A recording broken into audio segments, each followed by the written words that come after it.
রবিবার ব্রিগেড ময়দানে লক্ষাধিক মানুষের উপস্থিতিতে সম্পন্ন হলো গীতা পাঠের অনুষ্ঠান। আর অনুষ্ঠানের সাফল্যে স্বভাবতই উজ্জীবিত গেরুয়া শিবির। এ নিয়ে শুরু হয়েছে রাজনৈতিক তরজা। রাজ্য তৃণমূল কংগ্রেসের মুখপাত্র কুণাল ঘোষ বলেন, গীতা পাঠের নামে এই লোক দেখানো নাটকের কোনো মানে হয় না। তার কটাক্ষ, খাদ্য বস্ত্র বাসস্থানের রাজনীতি করতে না পেরেই বিজেপিকে ধর্মের হাত ধরতে হয়েছে। গীতা পাঠের অনুষ্ঠান, সেখানে গিয়ে বিজেপি নেতারাই প্রমাণ করে দিচ্ছেন যে রুটি কাপড়া আর মাকানের রাজনীতি তারা করতে পারছেন না। সেই কারণেই কখনো রাম কখনো গীতা এসব সামনে রেখে পলিটিক্যাল ইভেন্ট করতে হচ্ছে। অমিত শাহ এসে দেখে গেছিলেন ধর্মতলা ফ্লপ, এবার ব্রিগেড ভরবে না খবর পেয়েই নরেন্দ্র মোদী আসেননি।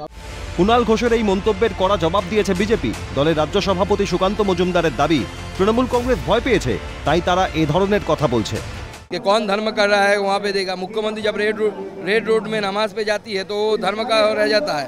यहाँ पे हम लोग है इसलिए नहीं होगा। तो मुख्यमंत्री या टीएमसी क्या सर्टिफाइंग अथॉरिटी बन गया कि they will certify which one is the religious programme আর which one not. Trinamool Congress ভয় পেয়েছে এবং তাদের বিনাশের সময় এসে গেছে।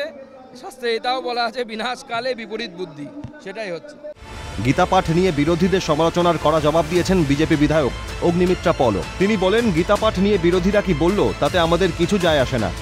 যারা অফিশিয়ালস এসেছেন আজকে, কারণ এটা গিনিস বুক অফ ওয়ার্ল্ড রেকর্ডে যাচ্ছে, তারা বলছে যে 1,37,000 মানুষ এই মুহূর্তে এই ব্রিগেডে রয়েছে। সুতরাং বিরোধীরা কি বলল কি করলো তাতে আমাদের কিছু যায় আসে। রায়গঞ্জের বিজেপি সাংসদ দেবশ্রী চৌধুরীর হুঁশিয়ারি, এটা ভারতবর্ষ, এখানে গীতা পাঠ হবেই।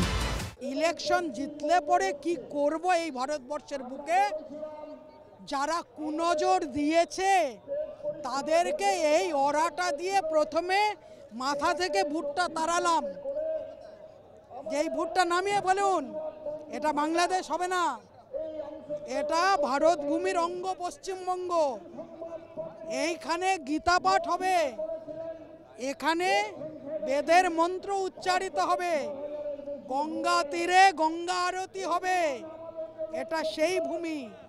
অন্যদিকে গীতা পাঠের দিনই টেট পরীক্ষার আয়োজন করায় ক্ষোভ উগরে দেন বিজেপি সাংসদ দিলীপ ঘোষ। তার অভিযোগ, পরীক্ষার্থীদের বিপাকে ফেলার জন্যই গীতা পাঠের দিনই টেট পরীক্ষার দিন ফেলেছে সরকার। আগের থেকে আমরা ডেট দিয়েছি, 2 মাস আগের থেকে। সরকার পরীক্ষার্থীদের ঝামেলায় ফেলার জন্য আর আমাদের বদনাম করার জন্য 10 তারিখ থেকে পিছিয়ে এখানে নিয়ে এসেছে। আমি পিআইএল করেছিলাম হাইকোর্টে, হাইকোর্ট বলেছেন ডেট চেঞ্জ হবে না, কিন্তু সরকার যেন সবকিছু ঠিকঠাক দেখে তার জন্য নির্দেশ দিয়েছে সরকারকে। सुनते थे जहाँ से हम लोग बड़ा हुआ, जहाँ का हमारा संस्कार है, वही गीता पाठ, लखों कंठे गीता पाठ सबसे हिस्टोरिकल डे आज पश्चिम बंगाल में हो रहा है। राजनीति नहीं चाहिए, पहले खुद का अस्तित्व है, उसके बाद राजनीति है।